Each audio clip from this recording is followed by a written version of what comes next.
Coming up on WUFT Midday, Super Bowl interviews, tariff threats, and defending a billionaire. We break down the president's trip to New Orleans and the new round of orders that could drive up costs for Americans.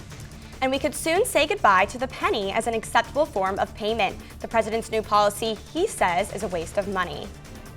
And millions of illnesses from the flu, and the numbers continue to rise.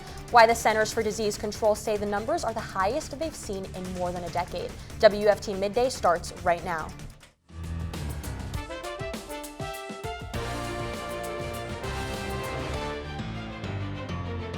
You're watching WUFT Midday. After attending the Super Bowl in New Orleans last night, President Donald Trump surprised Americans, announcing a 25% tariff on any incoming steel into the U.S. This is WUFT Midday. I'm Nicole Beltran. And I'm Madison Ginsberg. Thanks for joining us. President Trump is the first sitting president to attend the game. And as Alice Barr reports, in addition to the tariffs, he also defended billionaire Elon Musk's actions in cutting government agencies. President Trump returning to Washington overnight after becoming the first sitting president to attend a Super Bowl, making news before he stepped in the stadium with a new tariff announcement on imported steel and aluminum. Any steel coming into the United States is going to have a 25% tariff. And promising more tariffs are coming on countries that tax American exports. The growing list poised to potentially drive up costs for American consumers. While in a taped Super Bowl pre-show interview, the president defended Elon Musk's cost-cutting moves to slash federal agencies. Bottom line, you say you trust him.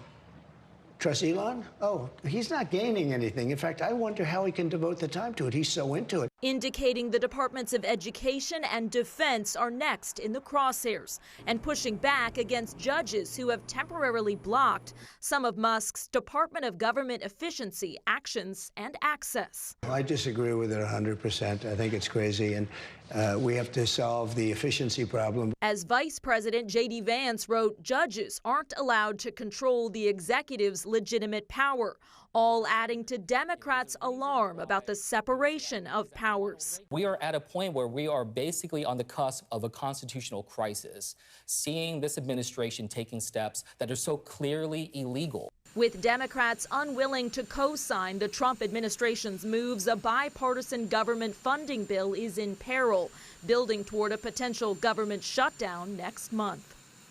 In Washington, Alice Barr, NBC News.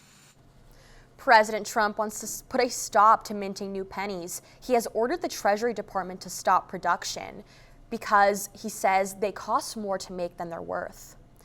3.2 billion pennies were produced in the last fiscal year, resulting in a loss of $85 million. However, it costs nearly 4 cents to make and distribute each coin. The increase in cost can be attributed to the rising prices of zinc and copper. It is unknown if President Trump has power to abolish the penny, as the matter of the contents are decided by Congress. Flu rates in the U.S. have reached its highest peak in over 15 years. That's according to the Centers for Disease Control. The CDC says this season an estimated 13,000 people, including 57 children, have died from influenza. And as of February 1st, nearly a third of flu tests came back positive. At least 24 million illnesses have been recorded so far this season. Overall, 43 states reported high or very high flu activity last week. Doctors say less children got their flu shot this year, about 45%. That's down from 50% the previous year. It's shaping up to be a second straight week of sunshine and warmer temperatures. UF meteorologist William Maxham is live in the weather studio tracking the warm-up and more dense fog for your morning commutes.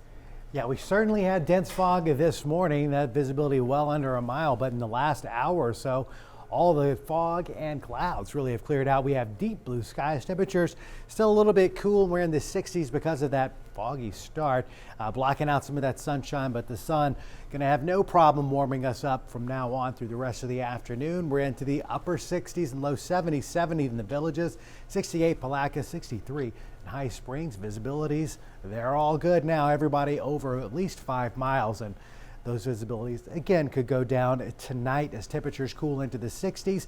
We'll see some fog forming after a warm day today, but not quite as much dense fog expected for our early Tuesday morning. The temperatures stay well above average this week. However, there are 2 cold fronts that we're tracking that are going to bring us some rounds of showers. We'll show you where the rain is going to be coming in a few minutes.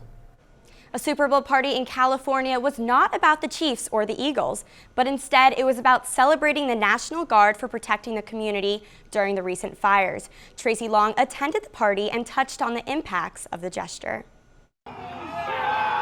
In the middle of the Palisades fire zone at Will Rogers State Beach, the California National Guard paused their duties for a moment to enjoy Super Bowl Sunday. When those TVs rolled in, the spirits of everybody just turned 180 degrees to the positive. They are not with their families this weekend. They are not at home hugging it out like some of us, are still doing, and we appreciate them. It's been a little more than a month since an out-of-control wildfire tore through the Pacific Palisades, destroying thousands of homes and businesses and killing 12 people. The California National Guard was immediately deployed to the area to ensure the safety of the community by providing security and assisting with the emergency response efforts. We evacuated this very street that night and drove with fire on the side of us at 6 o'clock at night.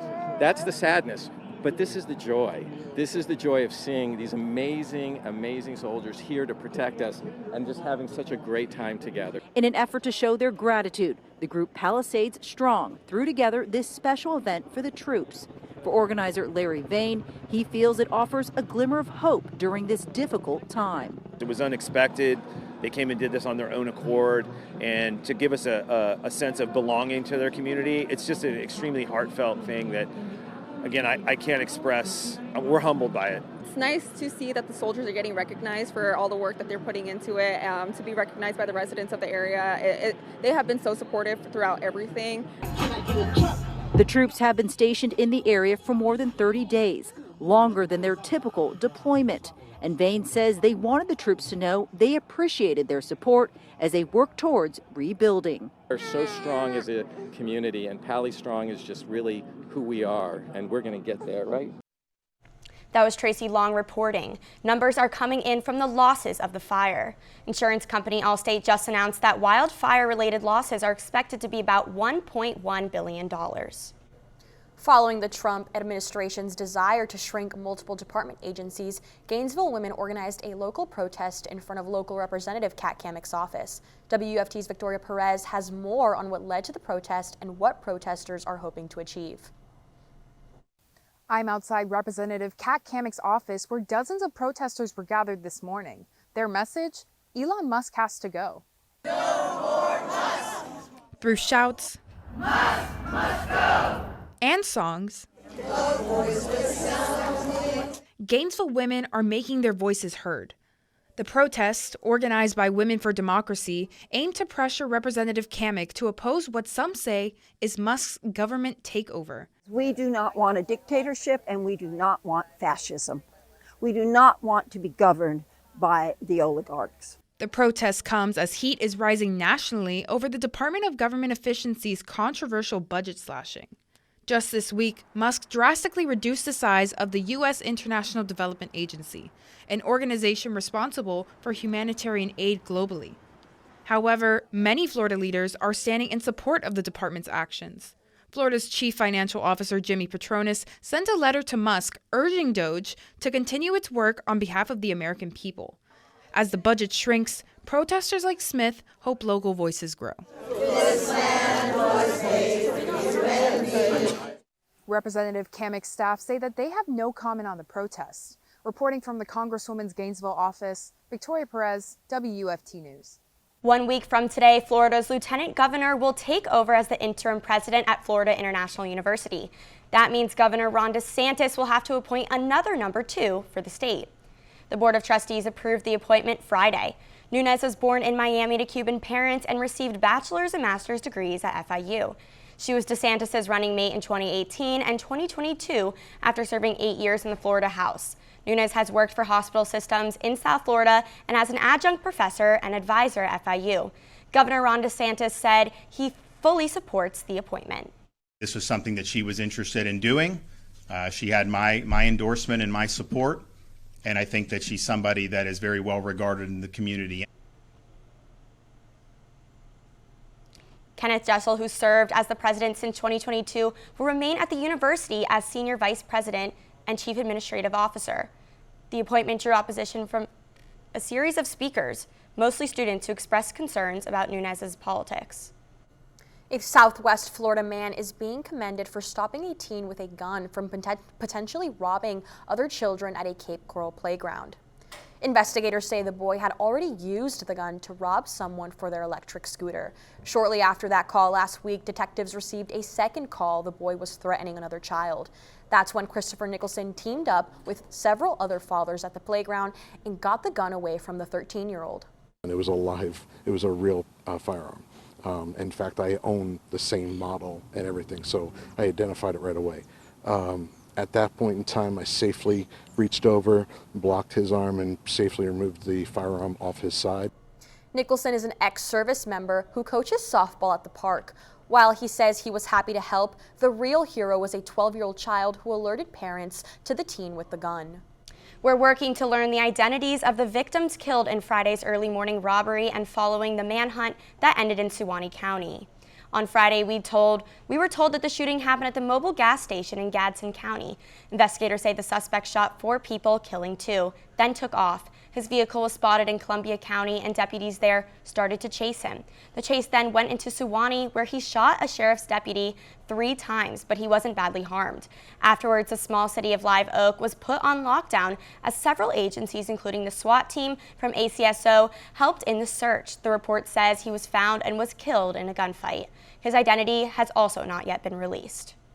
City commissioners passed the sleeping in public ordinance at the request of Governor Ron DeSantis in November 2024. Since then, Gainesville's Mayor Pro Tem says city leaders began to provide the homeless with support and housing solutions. WUFT reporter Jada Ross tells us how the city is handling this issue. A bed is a basic necessity for most. However, many in Gainesville live without that basic need. Really, at the end of the day, homelessness is a housing issue. If people do not have a place to live and they cannot afford to live in a home, then there aren't homes for them. The cost of housing and rentals continues to rise in Gainesville. Commissioner Brian Eastman says the increase sometimes increases homelessness. The city is supporting Grace Marketplace in opening a new building, making more beds available for people who need it. According to Commissioner Eastman, the building is almost complete. We're continuing to take a look at it and make sure that we're doing what the state law requires of us while doing it in the most compassionate way possible. Florida Health Charts reports in 2024, Alachua County had 639 people who went to bed without a bed. It reported statewide there were 31,462 people without housing. In Gainesville, if you are found in violation, you may receive a $125 fine.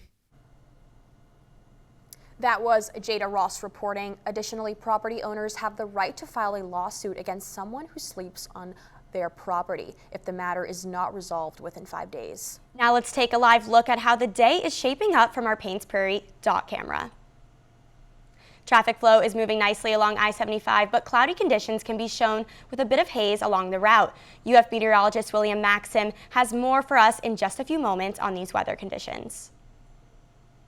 Yeah, out there now, skies are clearing up. We were really seeing completely gray skies and pretty dense fog just a couple of hours ago in the 10 o'clock hour. All of that is gone and temperatures are warming up quickly. In fact, we've warmed up since the start of the show. We're now into the upper 60s on campus. Winds are light and variable. There's some of those clouds in the distance. The afternoon going to be dominated by sunshine. We'll move up to around 80 degrees already. 71 St. Augustine, 72. In the Villages, it is 69 degrees currently. Crystal River this afternoon. Very little in the way of cloud cover as we see these temperatures realize we're going to be about 10 degrees above average once again into the low 80s in most spots today. This evening we'll cool through the 60s after the 9 o'clock hour, and some patches of fog are going to develop into the late night, but fog not expected to be very dense or widespread through the late night hours, but we'll see a little bit of it here and there. Here's how Futurecast is depicting that early morning fog. This is 2 o'clock in the morning. We have Some reduced visibilities right along the Gulf Coast, but most spots, no major issues, and that's going to be the case when the sun rises too. Not seeing a lot of thick fog at this time, so I think we'll have no problem headed out and doing any driving in the early part of the day. Sunshine comes our way into the afternoon, but in between a few more clouds, and we'll see today we're going to be moving from the upper 50s, low 60s up into the 80s again tomorrow. Our next weather maker, this cold front here, it's going to be bringing us a round of showers and storms at the end of the week into the weekend. Showers for us will arrive on Thursday, but before that, we'll see showers and storms which could be severe across parts of Mississippi and into western Alabama. Here's how the forecast should play out. Here's Wednesday. We can see those showers approaching. They're just to the west of the state of Florida Wednesday night, but Thursday is when the showers and storms move into the Panhandle, and overnight is when I think we'll see rain moving through the Gainesville area. Temperatures come down behind this front, but it's still relatively warm into the 70s behind the front. Another front comes through over the weekend. We'll see a few showers there and another drop in temperatures, but overall mild over the next 7. Temperatures going to be above average until next week. That second front will drop temperatures into the 60s Sunday into Monday.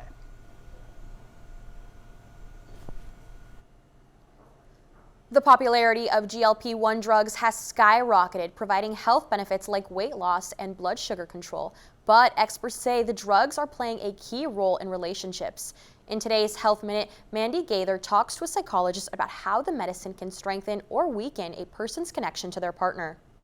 It's a huge life change. Losing large amounts of weight can make us healthier, even happier. But some believe it can also lead to other changes. In general, anytime somebody undergoes a significant change in their life, it will impact their relationship. Psychologist Leslie Heinberg with Cleveland Clinic says that impact can be positive or negative. Since GLP-1 drugs are new, it's unclear how weight loss due to the medicine may affect relationships, but there are studies into the toll weight loss surgery can take. Although most relationships remain intact, there is a significant increased likelihood to get married in the 5 years after weight loss surgery, as well as an increased likelihood to become separated or divorced after bariatric procedures. Heinberg says negative impacts can happen when a partner isn't 100% on board with diet changes or shifts in physical activity. There may also be a change in sexual desire, which can put a strain on a relationship. To avoid problems with a partner, she says to find new, healthy ways to connect, keep the lines of communication open, and let them know how to support you. Most relationships weather the storm and find new ways to come together. For Health Minute, I'm Mandy Gaither. Heinberg says it's not only romantic relationships that can change when a person loses a significant amount of weight. Connections to friends and family members can also fray. So she says it's important to talk to them as well and make them part of your new healthy lifestyle. A Monday has never felt more like a Monday after Super Bowl Sunday, but Starbucks has your back, offering a free coffee to brighten up your day. Starbucks is offering rewards members 1 free tall, hot, or iced brew coffee all day long. This comes after Starbucks attempts to revitalize its business, striving to raise sales and bring in more traffic. These changes include writing on cups, bringing back condiment bars, and offering free refills on some drinks for customers who stay in the store to work, relax, and enjoy their drinks. Now let's take a look at what's coming up tonight on First at 5 on Channel 5. A newly released report ranks Florida with the lowest nursing exam pass rates in the country. Why the numbers are so low and what education leaders are doing to bring the numbers back up. Plus, almost a month away before the World Master Athletic Indoor Championships, how Alachua County leaders are preparing for the nearly 4,000 participants set to arrive in March. And a new police chief sworn in on the University of Florida campus. What he hopes to achieve in the role. Before we go, let's take one last check on weather. Yes, looks pretty good. We do have a couple of cold fronts coming through in the next 7 days. One Thursday is going to drop temperatures a bit for Valentine's Day, but we're still warm through the weekend. However, more showers expected late Saturday into Sunday as another front rolls its way through. That one will bring a more significant drop in temperatures, but we're still not too bad. Highs still into the mid-60s on Monday. Thanks for joining us for WUFT's Midday. We're back here tomorrow for another edition. We will see you later today for First at 5 on Channel 5. Have a great afternoon.